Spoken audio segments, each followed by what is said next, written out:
Gilles, bonjour. Bonjour. Tu arrives de Lima, il paraît.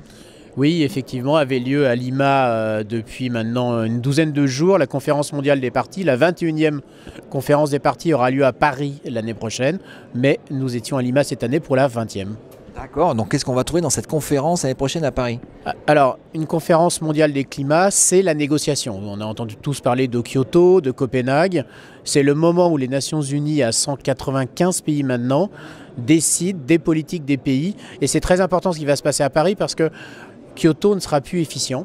Et c'est le moment de prendre en compte la situation réelle du climat et surtout que les pays s'engagent vers un développement économique, vers un développement des territoires qui intègre des vraies politiques à la fois d'atténuation au changement climatique, mais aussi déjà d'adaptation puisque d'ores et déjà le climat, on le sait, est en train de changer avec des conséquences de type des tempêtes, mais aussi d'évolution de la biodiversité, mais aussi d'évolution des températures, donc de la façon de gérer les bâtiments, les villes, la mobilité.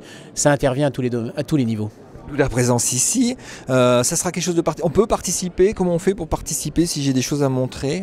Alors, une conférence mondiale sur le climat, c'est avant tout un espace des Nations Unies. Alors, l'espace des Nations Unies s'appelle la zone bleue. C'est l'endroit où sont les négociateurs, les délégations des pays et certaines personnes de la société civile. Donc, moi, je préside une association importante qui est le Comité 21. Mais c'est aussi l'opportunité de faire porter des messages. Donc, nous, on a réservé le Grand Palais. Bon, c'est très ambitieux, mais je pense que c'est à l'échelle à la fois de la situation et à la fois de ce qu'on peut apporter en tant que collectivité et d'entreprise.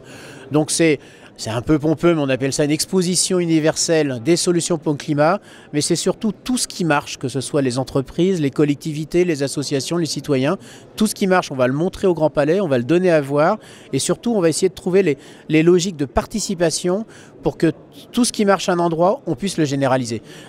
C'est pas uniquement en prenant des décisions au niveau des pays, je crois que c'est en prenant tous l'envie de faire, en réinventant une vie à post-carbone, mais comme on est dans un monde de numérique, on a besoin d'intégrer ces questions-là dans le monde des civilisations numériques et surtout on a besoin de plein de solutions.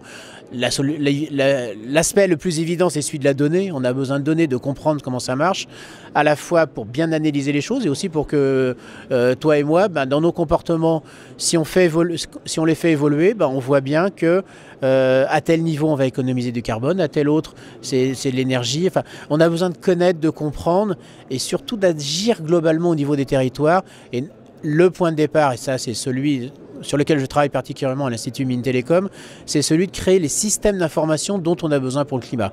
Mais le numérique est aussi partout, bien sûr. Le numérique est partout, donc tu viens pour outiller cette conférence en quelque part.